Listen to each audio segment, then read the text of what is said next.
What's going on, guys? It's me, Kenneth, and in today's video, I'm going to show you how to make an amazing steak in next to no time. You can do it on a weeknight or just spur of the moment if you're looking for a steak. We've got a Six Brothers beef, bone-in ribeye, 22-ounce steak.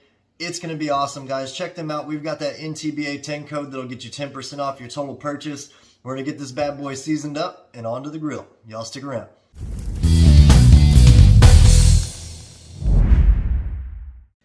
So we've got our cowboy cut ribeye right here, like I said, from Six Brothers Beef Company. This is a 22-ounce bone-in ribeye. This is a nice looking cut of steak. And we're going to be seasoning it with some Tailgaters barbecue party rub and 1836 from Sucklebusters. Both of these guys are from Sucklebusters.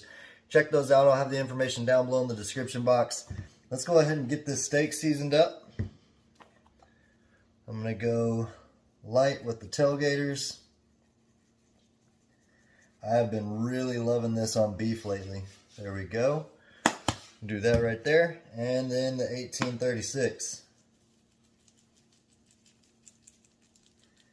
We're going to be cooking this pretty quickly on the slow and sear kettle today, out on the back porch. Get that turned around, flipped over. There we go. And repeat. What's up, brisket?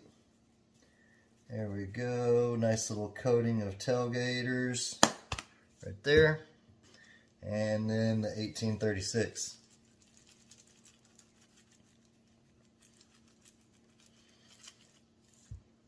Get that dabbed in. I'm going to get the edges. I'm going to go get that slow and sear fired up, and then we'll get to grilling. Alright, gang, we're out at the slow and sear kettle. I've been letting it roll for about 15 minutes. Just to get those grates nice and hot. We're going to start out by searing it on the direct side. Now, if you watched on TikTok the other day, I did this exact cook live on TikTok. So if you're not following there, go ahead and check us out, North Texas Barbecue Addicts. We're on TikTok, Instagram, Facebook, and obviously YouTube. So we're rolling at about 400 degrees on the direct side. It's time to get this beautiful steak on. Let's do it. There we go. So there's two different ways you can reverse sear a steak. You can start it out indirect and bring that temperature up and then sear it towards the end to finish it off. Or you can sear it at the beginning like we're doing right now and then finish it indirectly. So we're going to get this charred up really nicely. I'm going to let that go for about a minute and a half on that side, and then I'm going to flip it over. I'll bring y'all back at that point. Alright, so it's been about a minute and a half. Let's give it a flip. That combination of seasonings is smelling awesome. Remember, we used the 1836 and the Tailgaters. There we go. So we're going to go another minute and a half, and we'll see what we're looking like. Y'all stick around. Oh yeah, click those tongs. Alright, y'all, it's been about another minute and a half, and I did this minute and a half with the lid on, as you can see. I have the exhaust over our steak and over our coals. We're running right at 400 degrees. Let's go ahead and take this off. Ooh, that smells insane. I do want to mention I'm just using Kingsford charcoal today. No wood, so we're going straight coals for this cook. There we go. Let's get a temperature reading and see where we're at.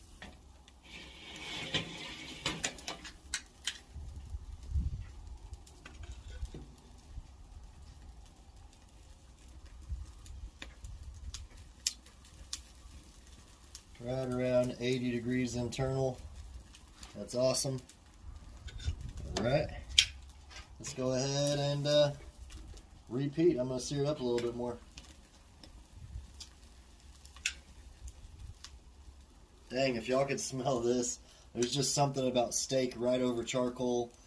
Really old school vibes. This reminds me of growing up. This is how my parents would have cooked a steak back in the day. There was no reverse searing. I might even finish this bad boy off just completely direct. We'll see what happens. Just backyard cooking, y'all. I'm going to go ahead and let that go for about a minute and a half again, and I'll bring y'all back. Alright, guys, now we're getting hot. Looking good. Look at that sear, guys. Jeez. Check that out. That's beautiful.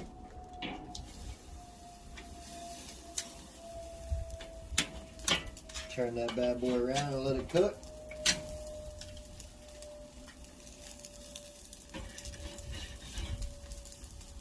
This smells awesome, guys. Nice old school grilled steak. I'll have Six Brothers Beef down below in the description box. Check them out. We've got that NTBA 10 code. It'll get you 10% off your total purchase. Man, I'm excited about this. I'm going to let that go for a minute, and then we'll see what it's looking like. Alright, it's been another minute. Let's go ahead and see how we are. Oh yeah, nice char on it. Looking awesome. Let's go ahead and get an internal temperature reading, see where we're at. Man, that's a nice sear. 100 degrees. We're getting close. What I want to do now is spray it with a little bit of, I can't believe it's not butter. Man, this is going to be an awesome steak, guys. Nothing like cooking in the backyard on a nice day. There we go. Completely juicy looking still. This butter is just going to soak into that steak. There we go. I got a good enough sear for my liking. I'm going to go ahead and finish this bad boy off indirect.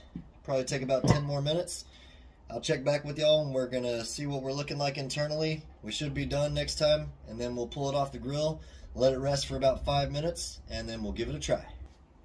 Alright gang, we should be close to done.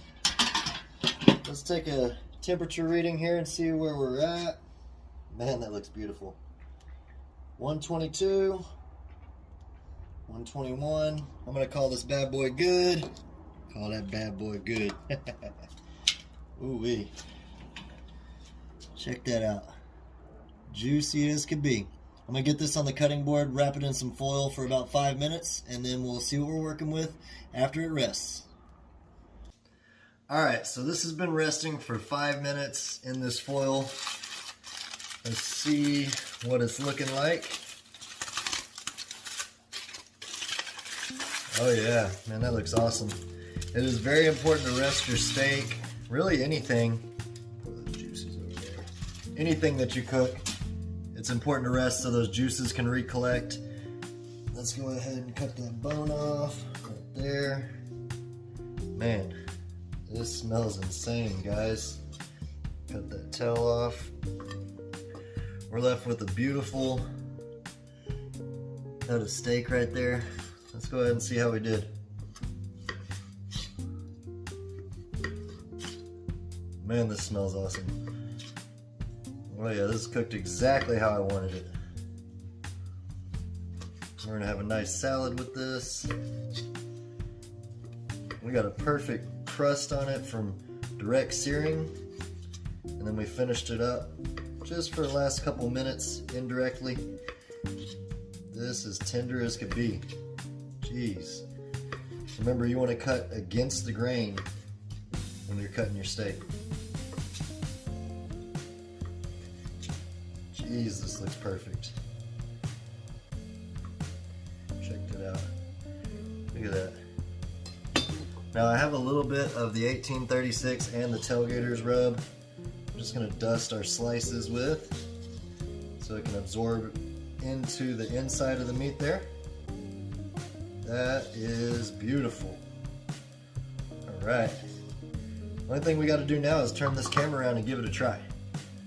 Just like that, we've got a beautiful medium rare 22-ounce steak right off the slow and sear kettle. I mean, check this out.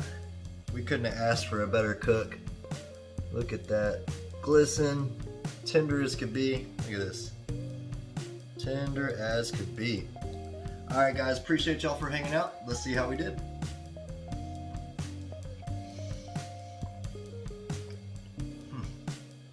I don't know. I think I might have to have another bite.